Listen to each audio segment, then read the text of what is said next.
चलो क्वेश्चन देखें 47 ना।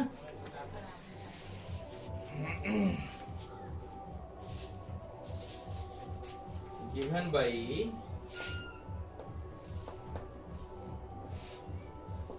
P is equals to P not exponential, मतलब ये पावर में आएगा, माइनस ऑफ AT²। अब कुछ बातों को समझें, जो भी एक्सपोनेंट में होगा ना, एक्सपोनेंट में पावर में जो भी होगा वो डायमेंशनलेस होना ही चाहिए।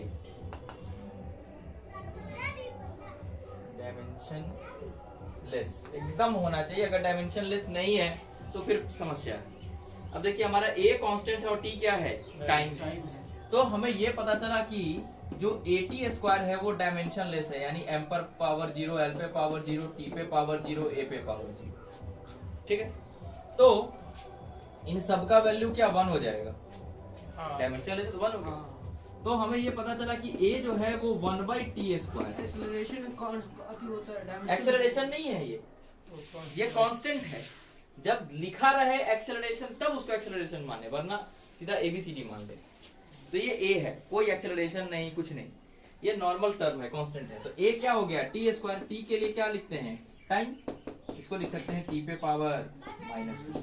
This is the dimension of a। कभी भी कोई भी पावर में हो, एक्सपोनेंट के पावर में हो, उसे आप डायमेंशनलेस कंसीडर करें। चलो अब इसमें कोई दिक्कत, इस 50 क्वेश्चन में कोई दिक्कत नहीं। रिक्वेस्ट करेंगे इस 50 क्वेश्चन को मन हो तो रिपीट करें 2 बार 3 बार, और रफ्तार में एकदम फुल स्पीड कोशिश करें। 50 मिनट में 50 सवाल खत्म, ठीक है ना। ये कौन सा, ये वाला 49 है। द फ्रीक्वेंसी, हमको ये ना एक बार फिर से बनाया तो मैं तो फिर से कंफ्यूजन आ रहा था बार बार। ये अच्छा, इसमें एक बार करवाए थे ना आप, जो डेरिवेशन 13 नंबर करवाए थे सर। बिल्कुल ये देखो कैसे होगा, समझो यहाँ वो डेरिवेशन नहीं है।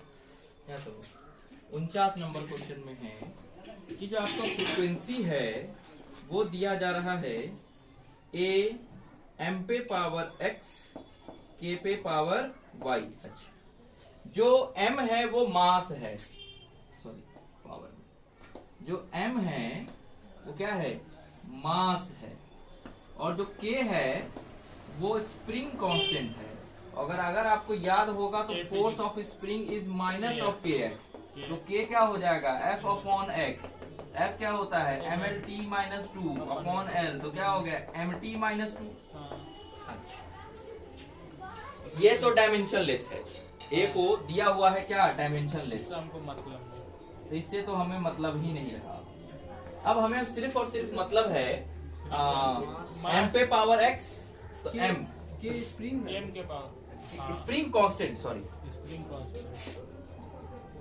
जैसे किसी भी स्प्रिंग को प्रेस करते हो तो फोर्स लगाता है, और वो फोर्स होता है minus of kx, opposite direction में। अंदर की तरफ हम दबाते हैं तो फोर्स बाहर की तरफ हमें धकेलता है, that's why it is minus, है ना। अब समझे, हाँ, वो माइनस को डायमेंशन में हम हटा देते हैं, माइनस से हमें मतलब नहीं होता। अब देखिए हाँ, फ्रीक्वेंसी जो होता है वो होता है 1 टाइम पीरियड। तो क्या लिख सकते हैं, t पे पावर -1। इसको हम ऐसा भी लिख सकते हैं कि m पे पावर 0, l पे पावर 0, t पे पावर -1, a पे पावर 0। तो a तो है भी नहीं, तो इसको हटा ही दे तो कोई दिक्कत नहीं है। अब इसको हम कंपेयर कर ले दोनों को, तो m पे पावर 0, l पे पावर 0, t पे पावर -1 इज इक्वल्स टू, हाँ, सबसे पहले मास, तो मास का m का पावर x, m का पावर x, ठीक।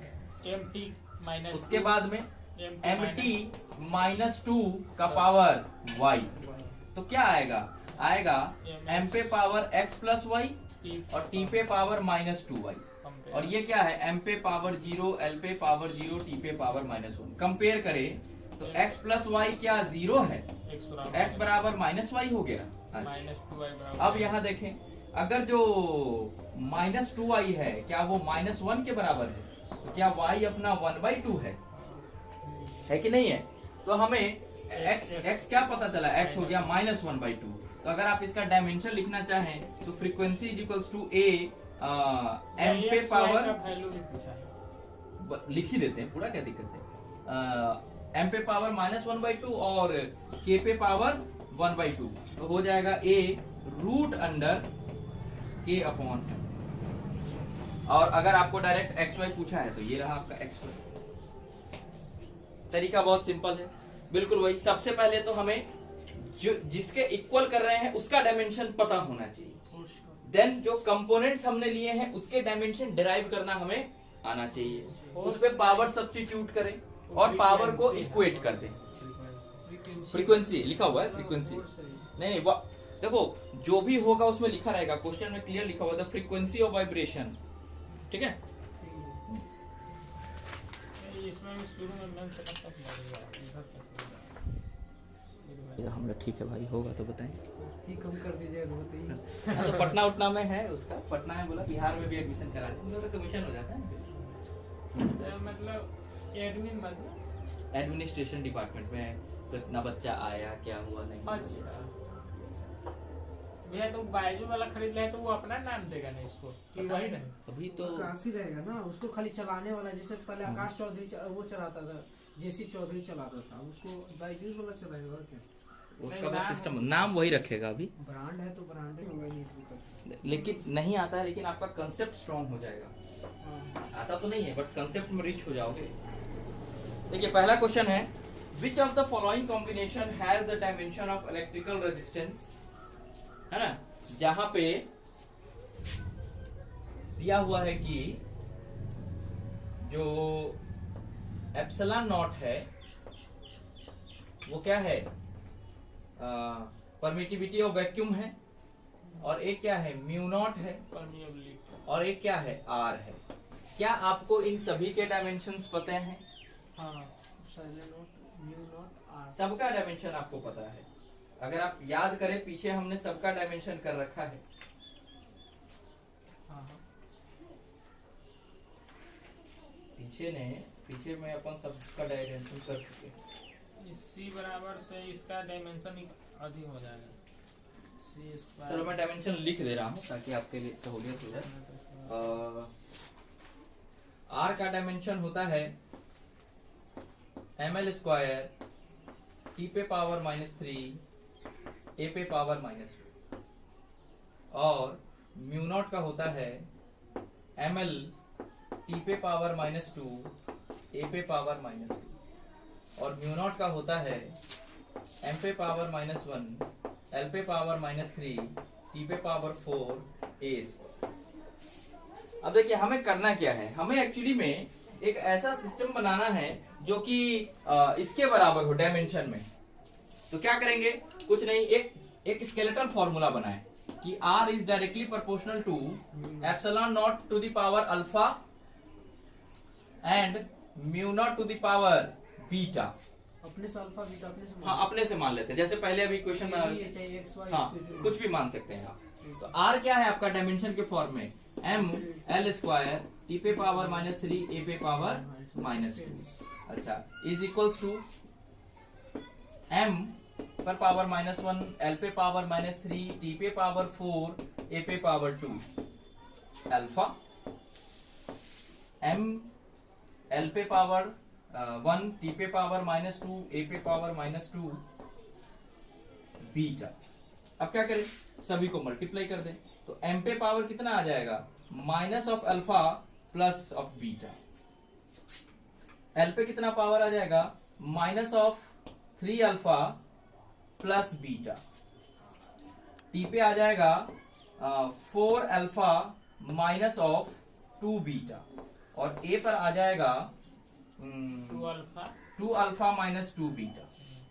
ठीक है, अब आप देखें ए पर पावर 2 है कि -2 है? ये -2 है और इधर 2 है। अच्छा, ये लिखे तो अब क्या करें, m के पावर को इसके पावर से कंपेयर कर देते हैं और कुछ नहीं करते हैं। कंपेयर कर, जैसे इस वाले का m, ठीक है, इसमें पावर है ना, इस पे पावर कितना है, 1 है, यहाँ पे 1 है, 1 तो यहाँ से कंपेयर कर लेंगे इसको, तो क्या हो जाएगा, minus alpha plus minus of alpha plus of beta is equals to 1। ये आ गया आपका पहला इक्वेशन।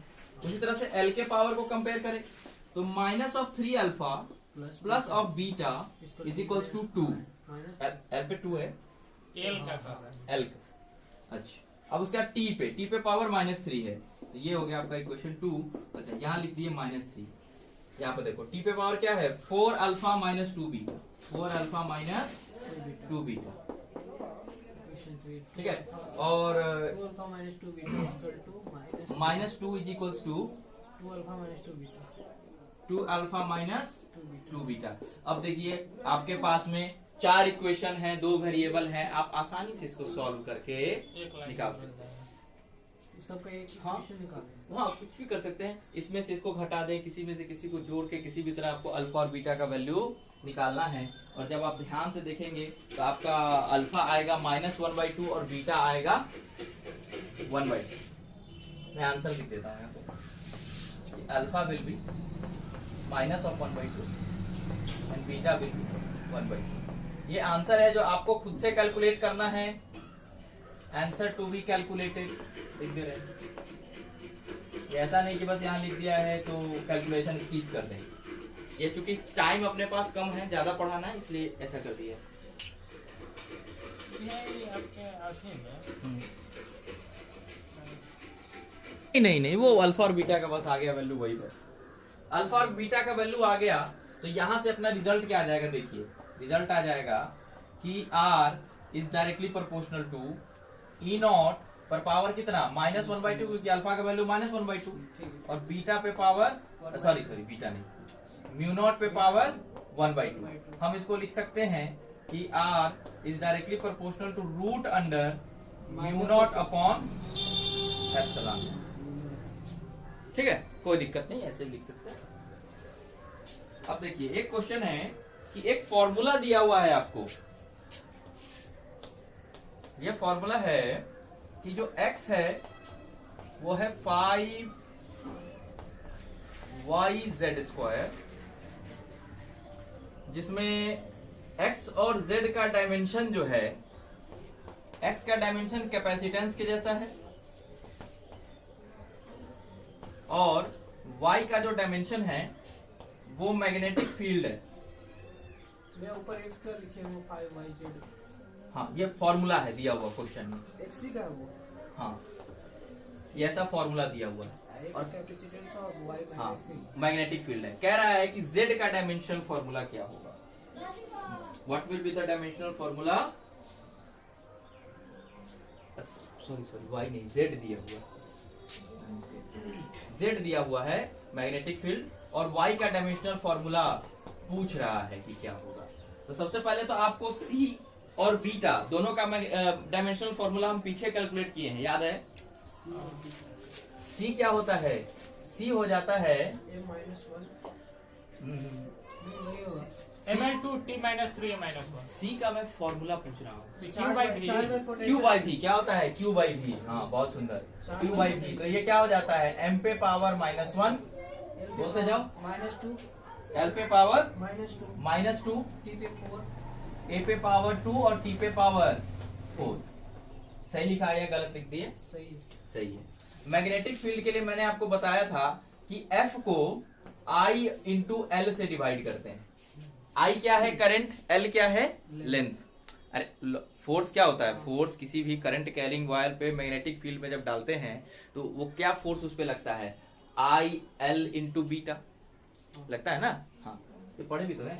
तो फोर्स क्या होता है, MLT -2 divided by A L O sorry Q A I का भी ए तो करंट के लिए होता है। ए इज फॉर करंट, एम्पियर। तो क्या आ जाएगा यहाँ से आ जाएगा m t -2 a सॉरी हाँ a -1। सही लिखा क्या? हाँ, सही। भैया इस ϕ=bs होता है ना, फाई इक्वल्स टू bs, तो हाँ, वहाँ से b का अर्थ निकालते हैं तो ये आता फाई क्या आता है, फाई आता है वोल्ट सेकेंड।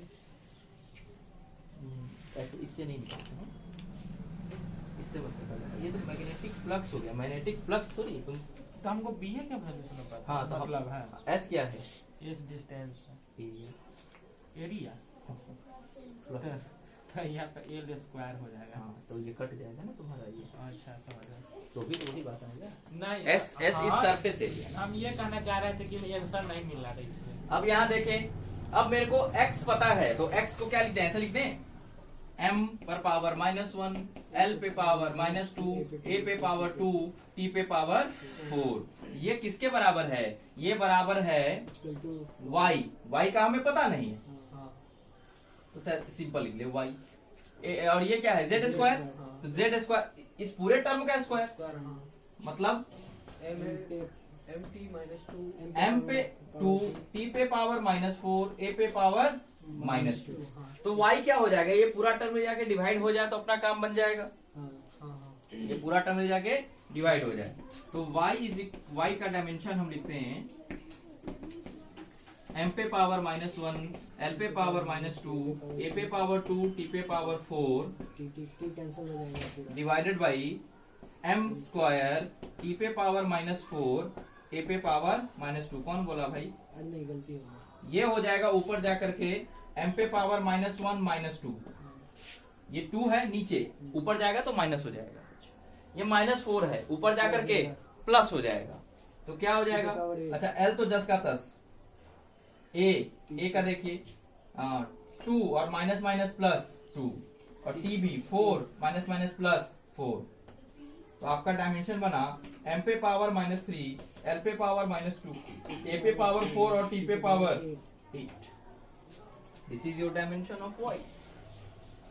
बात समझ में आया, तो देखकर आंसर में है ऑप्शन कहीं ऐसा होना चाहिए, सी है सर। है हाँ। ठीक। देखिए 3 नंबर क्वेश्चन में क्या है कि दिया हुआ है कि कितने टर्म दिए हुए हैं, सरफेस टेंशन है, मोमेंट ऑफ इनर्शिया है, प्लांक्स कांस्टेंट है। तो सरफेस टेंशन को एस से डिनोट किया, दिस इज सरफेस टेंशन। और ये जो आपका सरफेस टेंशन है ये होता है फोर्स अपॉन लेंथ। तो फोर्स क्या, ml square sorry ml t -2 upon l क्या आया mt -2। उसके बाद में क्या है आपका moment of inertia, this is I is moment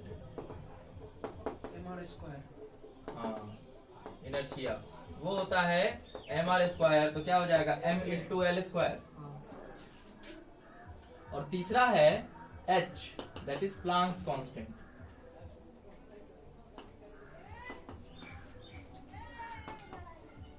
तो प्लांक्स कांस्टेंट के लिए अपन क्या लिखते हैं, energy by frequency, energy by frequency, bye frequency. हाँ ये भी अच्छा है, m/t-2 और by t-1 फ्रीक्वेंसी का t-1। ठीक है ये भी बहुत अच्छा है। E अपॉन एफ, E का क्या होता है ml square t -2 divided by t-1 t-1। ये ऊपर चला गया तो कुछ अलग आ गया है, ml/t-1 वही होता है ml/t t-1 सॉरी, हाँ ये ऊपर जाके प्लस हो जाएगा। हाँ सही, अच्छी बात, ठीक है। अब हमें इससे बनाना है क्या, हमें बनाना है लीनियर मोमेंटम। तो लीनियर मोमेंटम होता है m × v, मास का हो गया m, v का हो गया LT-1। अब हम क्या करें, अब एक स्केलेटल सिस्टम बना लो यार। सबसे पहले तो s पे पावर अल्फा मान लो, i पे पावर बीटा मान लो और h पे पावर गामा मान लो। मान लो या ABCD जो मन है मान सकते हो, कोई दिक्कत नहीं, XYZ कुछ भी मान सकते हो। अब उसके बाद हम क्या करेंगे कि डायमेंशन को कंपेयर करेंगे। तो सबसे पहले इसका डायमेंशन लिख लीजिए, mlt-1 is equals to s का डायमेंशन कितना mt -2, इस पे पावर कितना अल्फा, i का ml स्क्वायर बीटा, इस पर पावर बीटा, और आपका कहाँ गया h ml/t-1 इसका पावर गामा।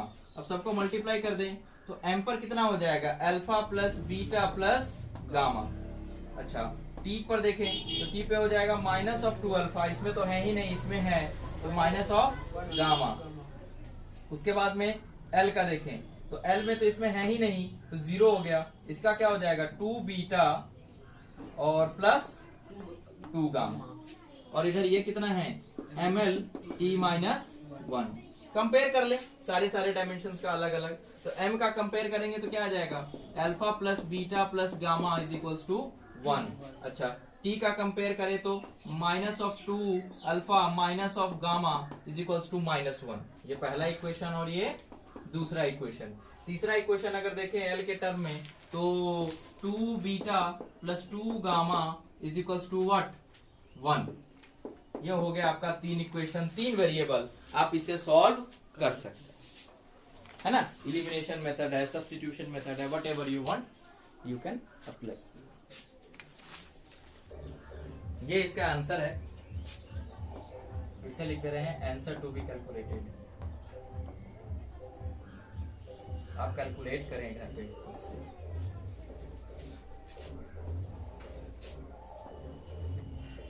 तो फॉर्मूला क्या बन गया जी, ये पी वाला क्या माने थे, ये लास्ट वाला पी ये लीनियर मोमेंटम है ना।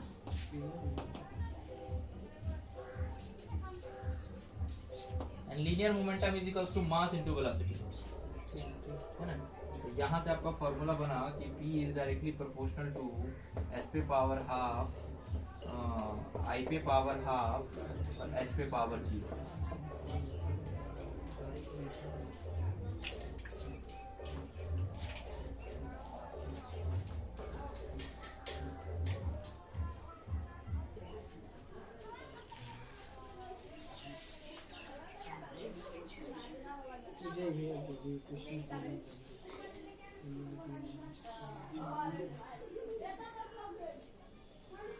लॉजिकली मत जाए डायमेंशन।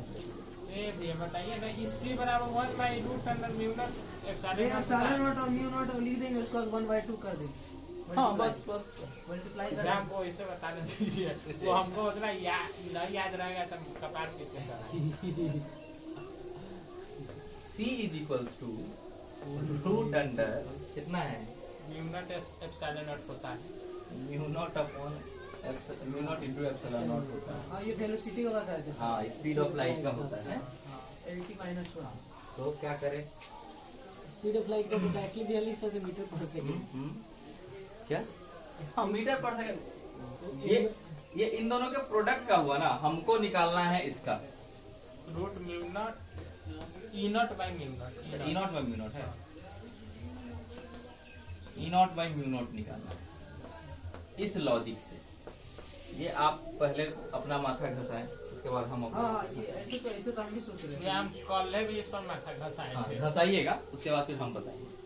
क्योंकि एप्सिलॉन नॉट का निकाल देंगे, म्यू नॉट का दोनों से मल्टीप्लाई कर देंगे 1/2। वो तो आसान तरीका है, ये लॉजिकल, ये जो तरीका है ये लॉजिकल तरीका है। आपको अगर एप्सिलॉन नॉट और म्यू नॉट का नहीं भी पता रहेगा तो भी हाँ वो तो हमने निकाल लिया है, डायरेक्ट डाल के बना लेंगे।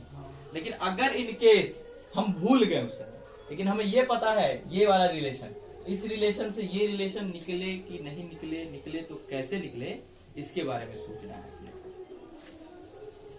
देखिए हम बताते हैं कैसे कैसे सोचना चाहिए इसमें। सबसे पहले तो म्यू नॉट के बारे में थोड़ा सा गंभीर बात है, थोड़ा उसमें टेंशन हो सकता है।